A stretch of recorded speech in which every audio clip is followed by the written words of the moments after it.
Welcome to Community News.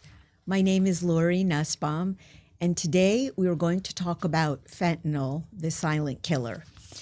We're going to talk about understanding fentanyl and its impact, and also about mental health as well.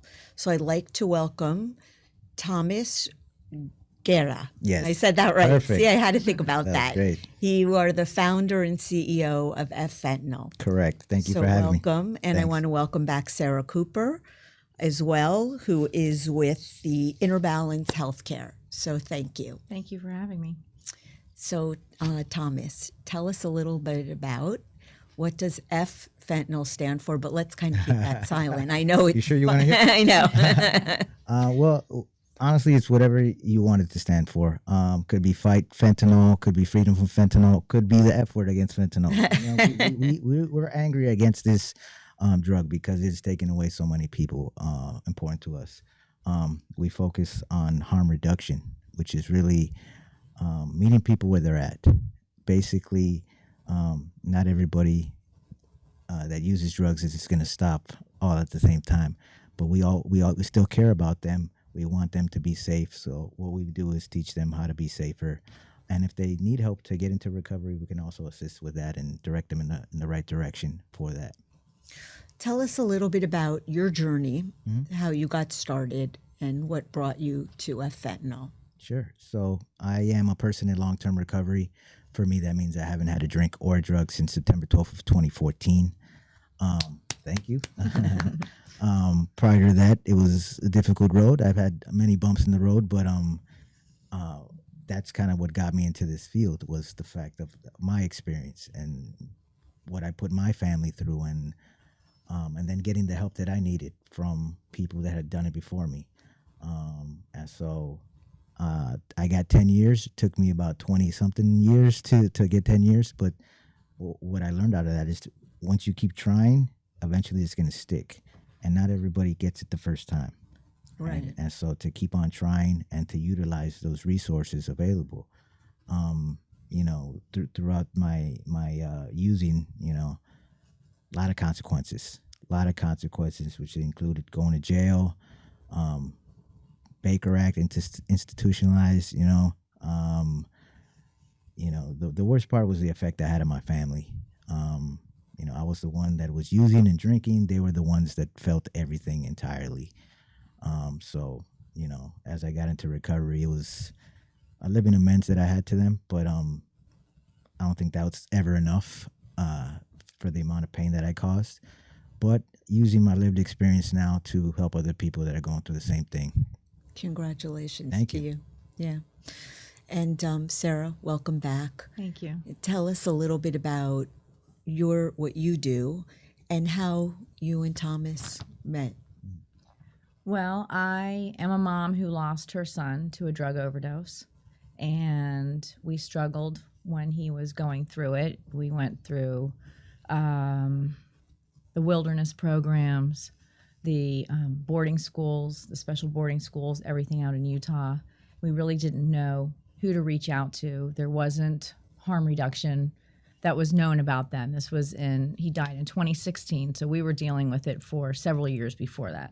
So back in 2013, 14, 15, I didn't know what harm reduction was. I didn't know about Narcan. I don't even know if it was available then. So when Maxwell passed away, the following year, I went to overdose awareness. It was at FIU. And that's when I first learned what harm reduction was. There was a young woman there. She was a student, and she was working or volunteering at the IDEA needle exchange that Dr. Hansel Tukes from University of Miami began. And it was one of the first programs, and it was not funded publicly. And he was instrumental in changing the laws here in the state of Florida, where we have needle exchange programs. So I learned about that. And when I first heard about it, I thought, what are you, crazy? You're giving out needles to people that are using drugs, and you're giving them sterile burners, and, you're giving them all the supplies to use drugs. What is this? Which back in the day, it sounded insane, right? But then when I learned what harm reduction is, and it, like Thomas explained, it's keeping the person alive while they're actively using, and until hopefully they'll want to seek recovery. And that's what you need to do, and meet them where they are, because you can't come in and strong arm somebody into recovery. That's never going to work. It has to be intrinsically motivated for that person, for whatever their rock bottom is. Like Thomas said, he suffered a lot of consequences in his life, and apparently it took a lot more until he decided that he wanted to change. Jail can't make you change. Baker acting you can't make you change. Your family deserting you can't make you change. Right. So I learned a lot about it. It was a hard way to learn. So then they had overdose awareness at the University of Miami, which is my alma mater. And that's how I met Thomas. And so I've signed up, and, I volunteer wherever I can. I've spoken at overdose awareness. I've done some Narcan training with them on campuses.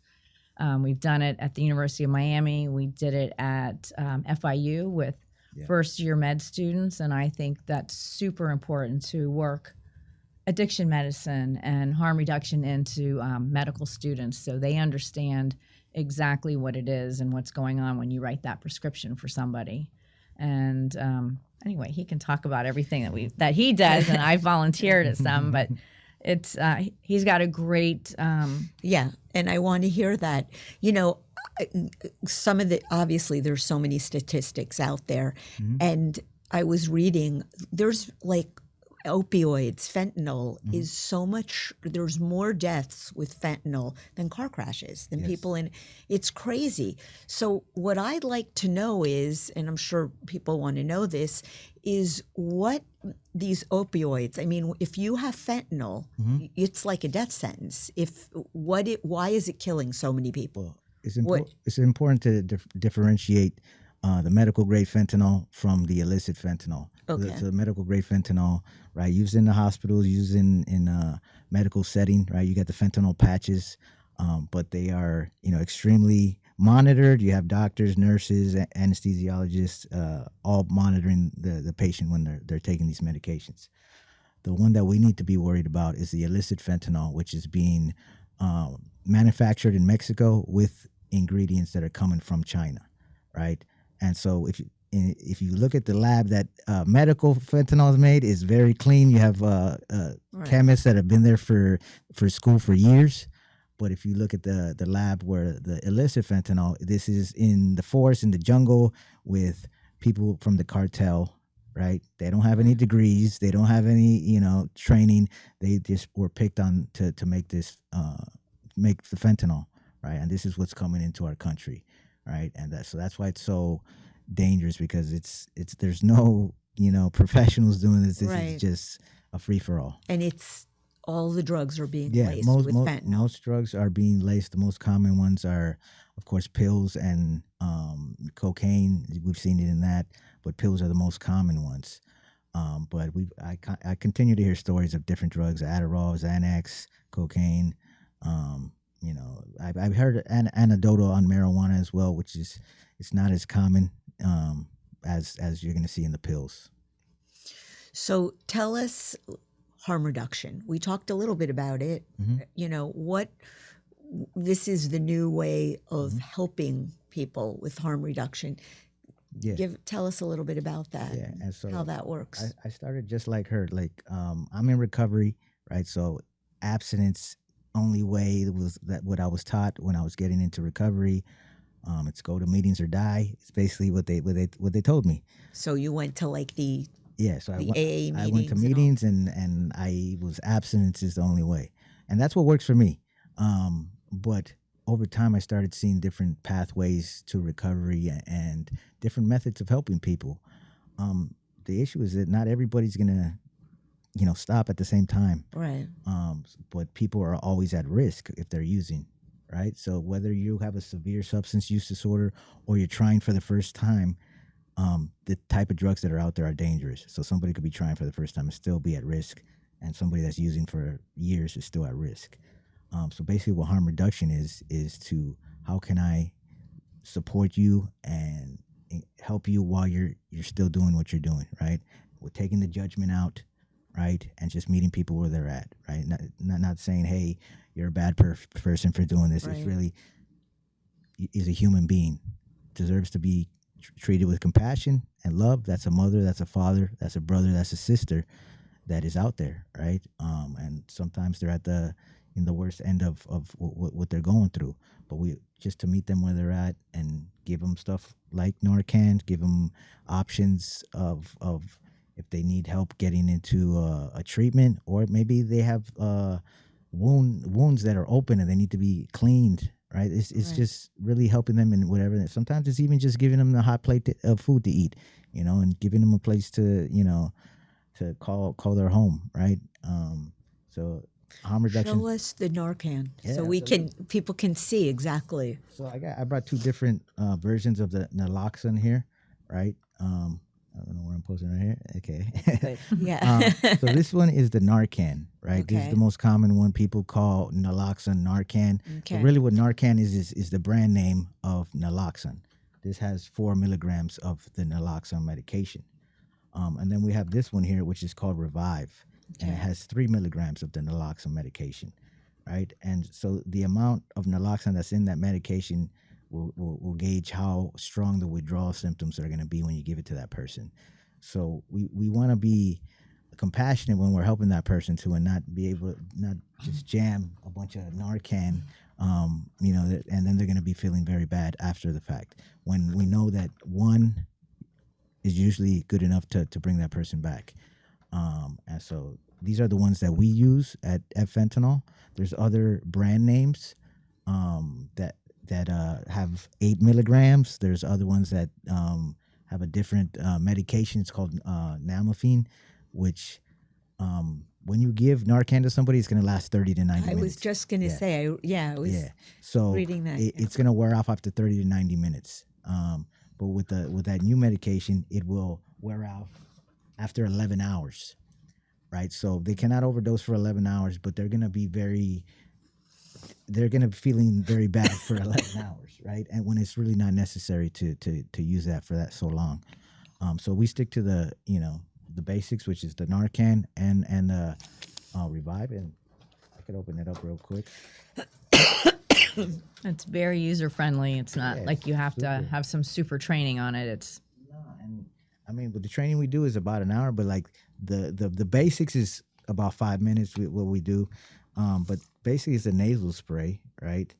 Simple. You're peeling back the back of it. And if you see somebody that's non-responsive, pinpoint pupils, lips, nails are bluish color, and then the breathing is slow, very likely an overdose. You're putting and that will save their. the nozzle into the nose, and then you're pressing the red plunger, right? You never want to test it before because you'll be wasting it beforehand.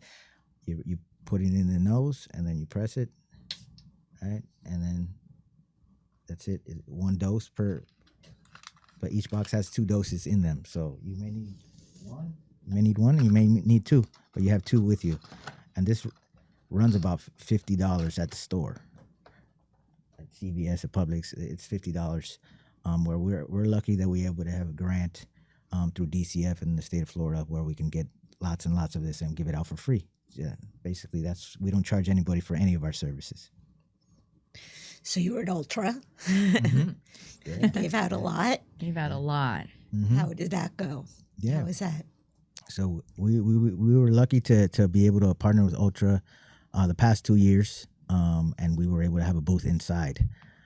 This year we had a pretty nice location in the front, right? And we gave close to 4,000 doses of naloxone, right, with both of the brands, and that was amazing because we got to interact with people, we got to talk directly and share what an overdose looks like, how to be safe. A lot of the biggest reaction we got was just thank you for being here. This is so important. Thank you for. And what is working with the police? I think I spoke to you about this before. How does that go? Are they helpful? Are they on board? There were police on location and fire department and EMS. I didn't really interact too much with the police officers, but it was more with the EMS, which they had a booth Right next to us. right? Right. And they came and re-upped and got more naloxone. I believe they used some, in helping people, and then they came and got more from us. So that was great. It's really just team effort, right? We're there to help people. It doesn't matter if they get it from us, or they get it from the EMS, or they get it from another organization. It's just, if do they have it, are they able to help somebody? And then also, it's not just about Ultra, it's after the fact, right? There was after parties, and then, the party doesn't stop just because the Ultra stopped. It's, people having that just in case, putting it in their bag for a later time. You never know when they may encounter that. But Sarah was there. I don't know, you gave out tons and tons. Tons. And I think it was important to let people know that, because they say, well, how do I know what they overdosed from? It's not going to hurt you. Mm-hmm. So somebody could be unconscious from alcohol, right? Or it could be Xanax, something else. But if you give the Narcan and it's not opioids, it's not going to harm them. So it's not going to make anybody sick. So you're not going to do any harm. Obviously, you can't ask somebody who's unconscious why they're unconscious, right? Right. But if it's opioids, this is like knowing CPR. You're going to save their life if you get them in the right amount of time, right? And it's life changing.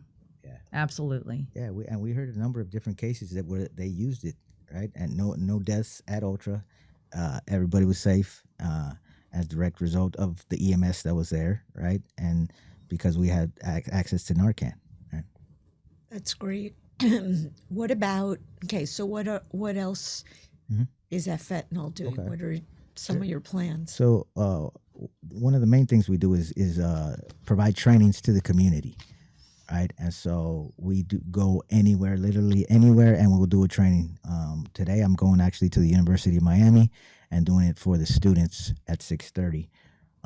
But we go to all the public libraries and we host a training. I believe this month we're going to be at the Westchester Library at the, I believe it's the 29th. I could be wrong. Yeah, there it is.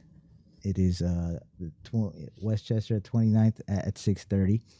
But you could go to our website and you'll see all the libraries. We're doing one library per month. But if you want a training for your church, for your group, for your school, we're happy to do that free of charge. Another training that we have coming up is the Recovery Ally training, which is we're doing it in person. It's literally next door to this building. It's called the Unity Room.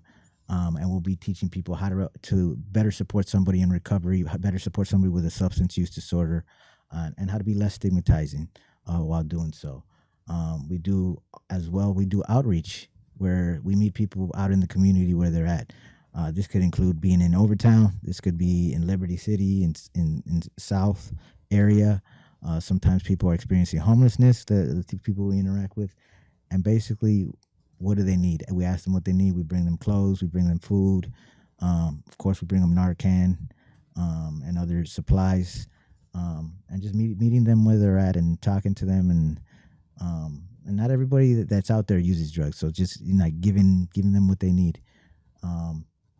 And in the schools, you're going to a lot of different schools to help. She was saying we went to FIU. we trained medical students.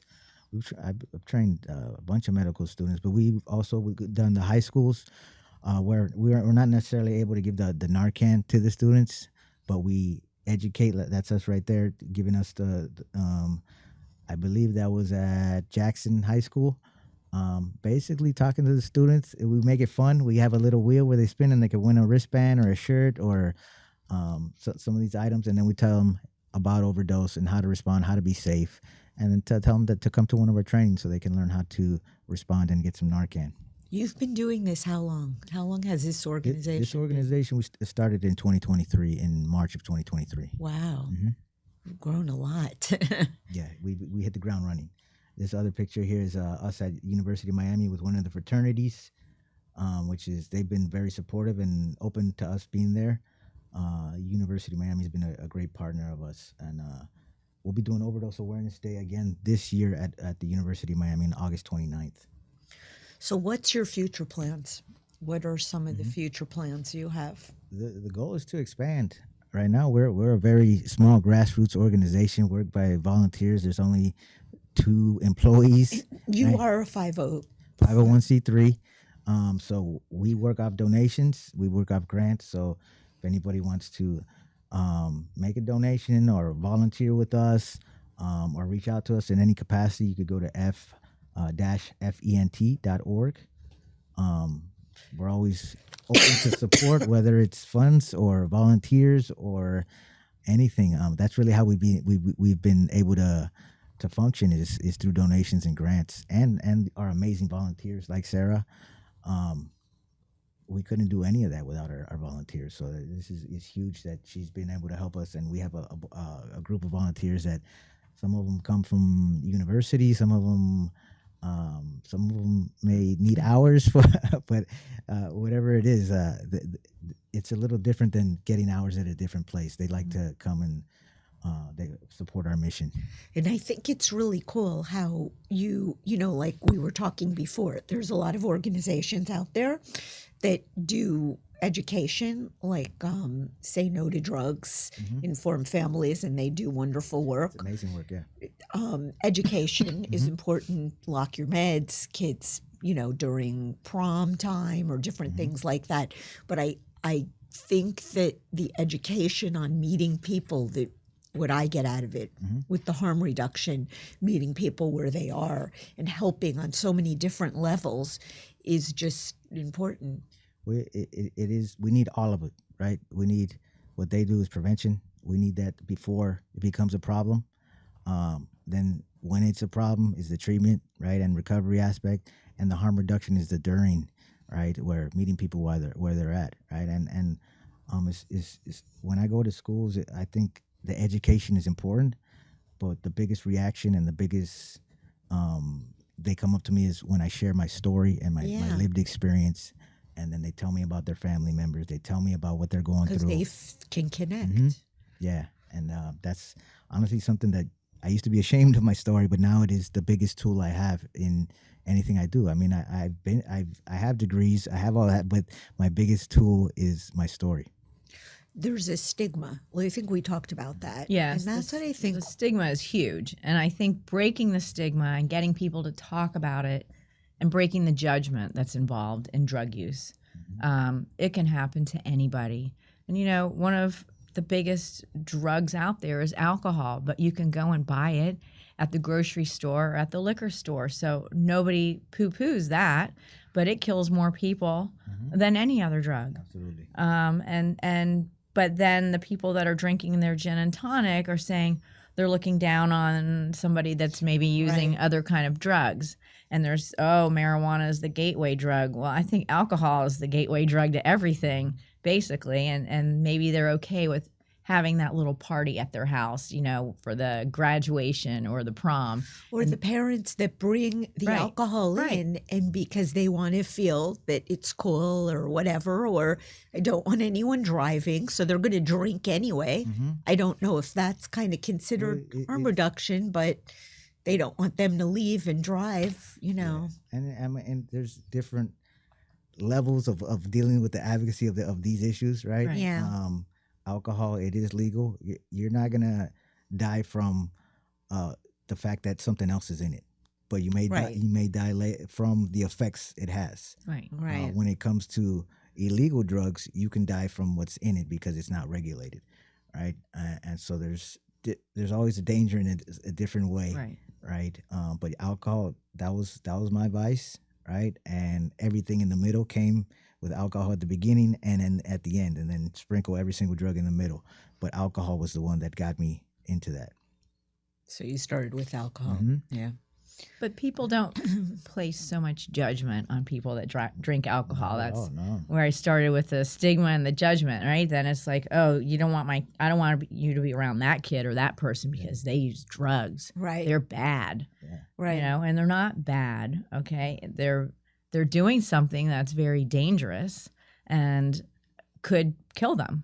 It's a dangerous time to be using illicit drugs. 100%. Very dangerous. And that kid could order that one Xanax or that one Adderall. He's buying it off of the internet or somebody else, and it's not controlled.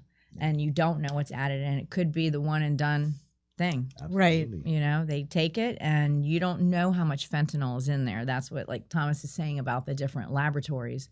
It's not controlled. So, you know, this pill may not have anything. This pill may be 100% fentanyl. Yeah. And if you get that pill, Right. it's all over. It's really telling. Yeah. Exactly. It's like like Russian roulette It kind of is. thing. It It is. really is. Yeah. Well, we're going to have to wrap up in a couple minutes. So, what do you want to tell our audience? I want them to know to go on the website, Sure. ffentanyl.com. It's f-fent.org. .org. Okay. Yes. Sorry. No worries. Sarah, would anything you want to share? Anything upcoming? Well, whatever Thomas has on his schedule, I always volunteer wherever I can when it works out for me. But I'm also a psychiatric nurse practitioner. And I think it's important to know that there's always going to be supply as long as there is demand. And a lot of the demand works around mental health issues. And I think that we need to work on that as a nation. And Absolutely. you know, a lot of people self-medicate for various reasons. And if you don't get to that root of the problem, then you're always going to have that demand. And you can't, you know, they're always looking how to find the illegal drugs that are coming in. As long as there's that demand, the supply will always come in. They'll always find a way to do it. So I think we need to work on that. Yeah. No, They both go hand in hand. the drugs do something. They serve a purpose. They help people with coping, right? And so we absolutely are here to support f-fent.org. Yeah, thank you for having us. Thank you. Thank you both for being here. Thank and you. hopefully you'll come back soon. Absolutely. Thank you. Have a wonderful day.